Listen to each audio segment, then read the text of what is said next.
আসসালামু আলাইকুম। আমি হুমায়ুন কবির, 69 ভরতপুর বিধানসভার বিধায়ক। গতকাল 6 ডিসেম্বর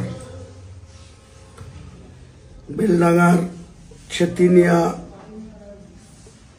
NH 34 সংলগ্ন জায়গায়, যেটা বাবরি মসজিদের ভিত্তি স্থাপন হয়েছে, সেখানে 4 লক্ষ মানুষের উপস্থিতিতে, এছাড়াও কৃষ্ণনগর থেকে বহরমপুর, জলঙ্গি থেকে বহরমপুর, কাঁদি থেকে বহরমপুর, বীরভূম থেকে, সাঁইথিয়া থেকে কাঁদি, বিভিন্ন রুটে আরো 2 থেকে 2.5 লক্ষ মানুষ রাস্তায় আটকে ছিল।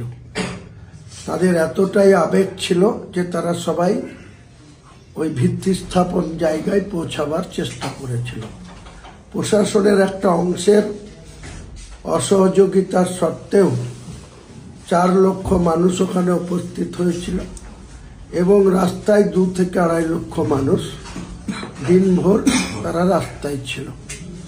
তাই সর্বস্তরের মানুষ যারা বাবরি মসজিদের ভিত্তি স্থাপনের উদ্দেশ্যে আপনারা বাড়ি থেকে বেরিয়েছিলেন, কেউ আসতে পেরেছেন, কেউ রাস্তায় থেকেছেন, সকলকেই আমার পক্ষ থেকে আপনাদের সালাম জানাই, আদাব জানাই, অভিনন্দন জানাই।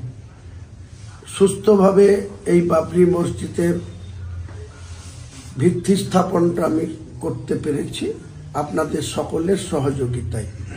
প্রশাসন সহ, রাজ্যপাল সহ এক শ্রেণীর ব্যক্তি হাইকোর্টেও PLI করেছিল যাতে এই ভিত্তি স্থাপন হতে না পারে, কিন্তু মহামান্য কলকাতা হাইকোর্টের প্রধান বিচারপতির ব্রাঞ্চ সেটাকেও এই বিষয়ে হস্তক্ষেপ করতে অস্বীকার করেন এবং রাজ্য প্রশাসনকে বলেন যে যাতে শান্তি শৃঙ্খলাভাবে, সুস্থভাবে এই বাবরি মসজিদের ভিত্তি স্থাপন হয় সেটা রাজ্যকে দেখার জন্য। উপরে উপরে রাজ্য পুলিশ প্রশাসন আমাকে সহযোগিতা করেছে, কিন্তু ভেতর থেকে অনেক অসহযোগিতা করেছে। অনেক মানুষকে রাস্তার রং রাস্তায় পাঠিয়ে দিয়েছে, বিভিন্ন রাস্তায় কনভার্ট করে দিয়েছে ট্রাফিক ডিউটি ছিল। তার সত্ত্বেও খুব শান্তিতে, সুস্থভাবে 4 লক্ষ মানুষের উপস্থিতিতে যেটা বাবরি মসজিদের ভিত্তি স্থাপন হয়েছে। আরেকবার আপনাদেরকে সকলকেই আমার পক্ষ থেকে, সমস্ত মুসলমান ভাইদের আমি যেমন সালাম জানাচ্ছি, আদাব জানাচ্ছি, একইভাবে অমুসলিম যারা আছেন তেনাদেরকেও আমি নমস্কার এবং অভিনন্দন এবং শ্রদ্ধা জানাচ্ছি যে আমরা কারো বিপক্ষে না, কোনো অমুসলিমের সঙ্গে আমাদের কোনো শত্রুতা নেই, কোনো অমুসলিমকে আমরা কোনো অশ্রদ্ধা করি না। আমার ধর্মের প্রতি আমি আস্থাশীল, আপনাদের ধর্মের প্রতি শ্রদ্ধাশীল।